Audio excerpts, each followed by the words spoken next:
Welcome to my first vegetable garden. This channel is dedicated to brand new gardeners. For 2025, I'm going to do every video as if this is your first time trying to grow food. Please subscribe. If you have questions, throw them into the comments and I will answer your questions. And I'd be glad to help you learn how to grow food for the 2025 season. Today's video is all about starting seeds indoors. I want to break it down into the basic components so that you're not overwhelmed and just show you how you can grow some different things indoors. This is my grow light station. It is 5 levels. You don't need 5 shelves. I really do think you need 2. I'll show you that in a second. I have my lights set up at different heights. The top 2 levels are for germination. The lights are closer to the plants. And then as they grow and get taller, I raise the lights and I put the plants down there. So some of the stuff I'm growing indoors for food. So I have lettuce right there, peas below that. I harvest pea shoots for the salad greens. Over in that corner, I have arugula and spinach. So you can grow stuff under these grow lights and harvest them, during January, February when it's cold. But I predominantly grow transplants because it's going to save you a ton of money.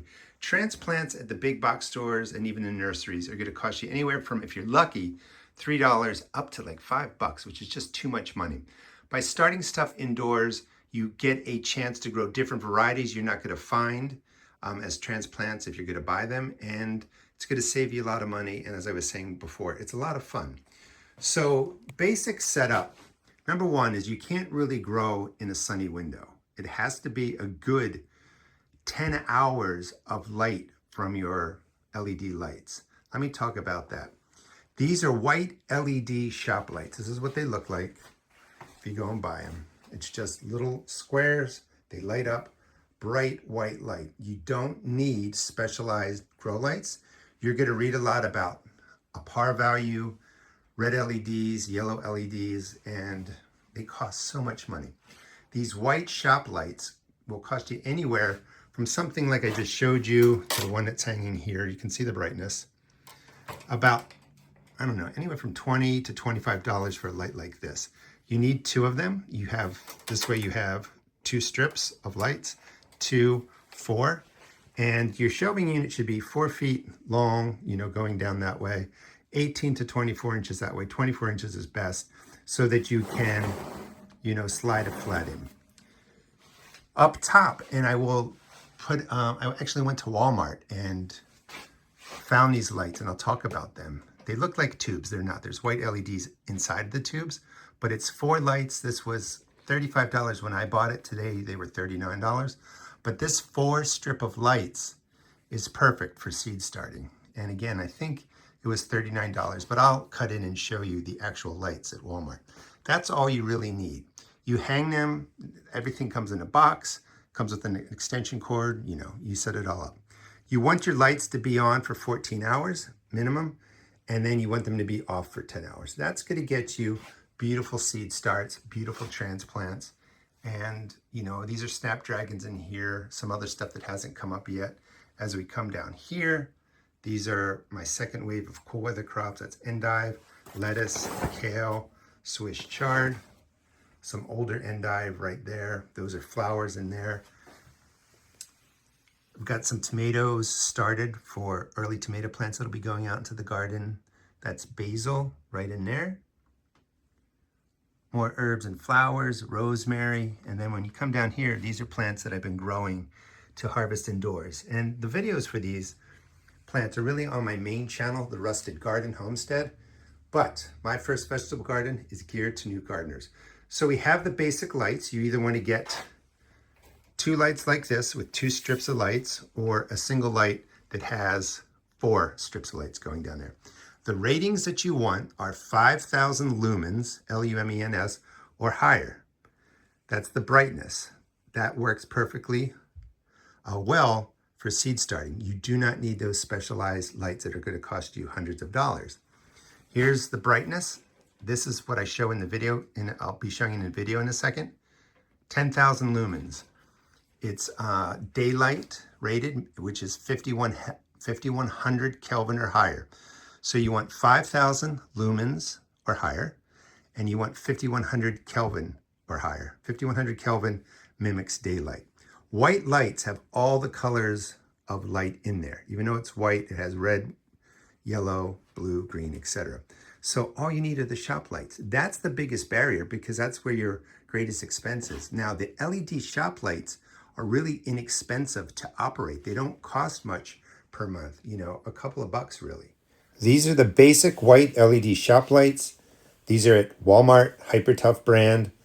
You're going to see the ratings on there, lumens. You want 5,000. I think one of these might say 7,000. Somewhere between 5 and 10,000 lumens. Plenty of brightness to grow seed starts. You're going to see a Kelvin rating. It may say 5100 Kelvin or higher, or in blue it may say daylight. That's the rating that you want for Kelvin. If you get the right lumens, the right Kelvin, basic shop lights will work. They may come in 4 strips of lights or 2 strips of lights, but you can find them at your big box stores. You definitely want a timer. I have a timer down there. I don't know if you can see it. Set the timer, forget it, you're good to go. The other thing that you're going to need are starting trays. I sell these all at my seed shop in different ways. This is a flat right in here. You can use a foil baking tray. This is a seed cell. That's where the starting mix goes. You plant up your seeds. You always water from the bottom. You fill the flat. There's holes in your containers. The water wicks up. That's how you water them. You don't have to get a can and water across the top. Very easy to do. You use a water-soluble fertilizer to feed them. And let's just look at everything that you can grow. This is probably literally thousands of dollars in plants if I went and bought these myself. I just want to show you everything that's down there. You're going to need a starting mix. And I recommend just getting a pail or, you know, some kind of box. Any starting mix works. I recommend Jiffy Mix. I'm not affiliated with them. Some companies I'm affiliated with, I'll let you know. But Jiffy Mix is inexpensive. It's cheapest at Lowe's if you have one of those around you. And you just get a bag, put it into the container. You do want to make sure you don't get fungus gnats. That's a bane. That's an insect that really can sit in all these starting mixes. It doesn't matter what variety you buy. So the eggs sit in there. When you add water, put them in this nice cushy environment, the eggs hatch and you get fungus gnats. Best way to deal with it, hydrate this with some boiling water and also use mosquito bits. Those little things right there are mosquito bits. I didn't put any in the soil.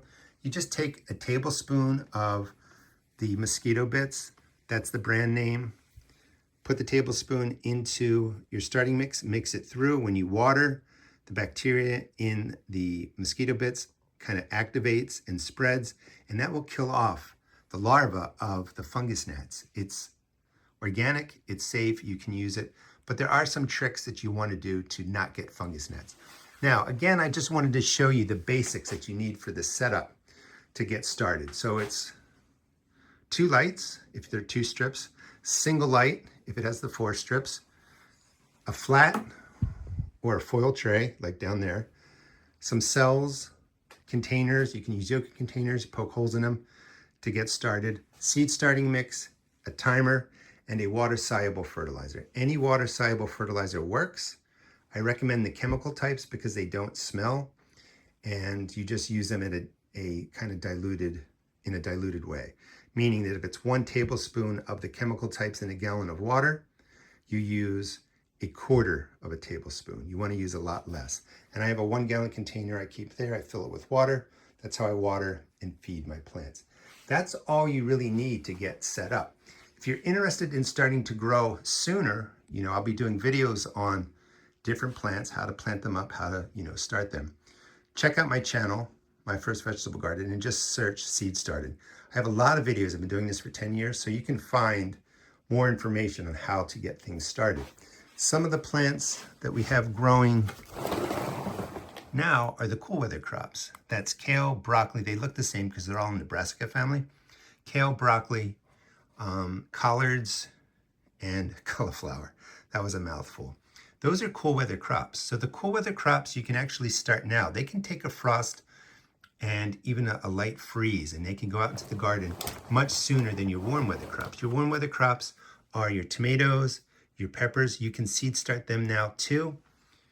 They have to go out when the chance of frost is gone. So there's a little bit of a learning curve when it comes to when do you start these indoors, because you don't want to start something indoors and they're growing 10, 12, 14 weeks, they get too big, they become sort of like bonsai plants.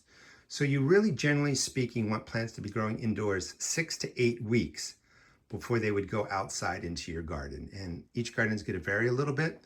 Cool weather crops can take a frost. Warm weather crops can't take a frost. So you figure out, when those days begin to start in your garden, count back 6 or 8 weeks, and that gives you an idea of when to start your plants indoors. But if you want to get started growing, a shelf, I would say maybe just 2 levels. One level like this right there that's set up for germinating your seeds. The lights are closer.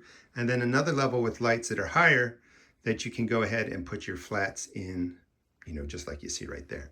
And that's plenty. You could even get by just with, 1 level or something like that. When you're germinating, you do want the flats to be completely under the lights, and you want the lights close to there. I can even raise these. I put like some styrofoam pieces that I get in Amazon boxes or books and raise them up closer to the light.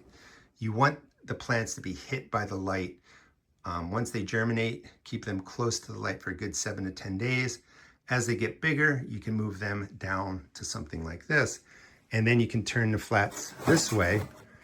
They're not as dependent on light when they get larger, but they are when they're smaller and you're getting the seeds started. So level 1 looks something like that. Level 2 looks something like this.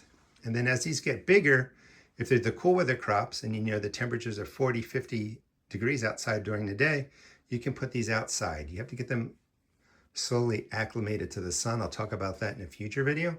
But today I just wanted to really go over what you need to get started growing plants. And it's not really that expensive because you'll be able to use these for a good 5, 10 years. You can reuse everything that you see here. It's going to save you a lot of money.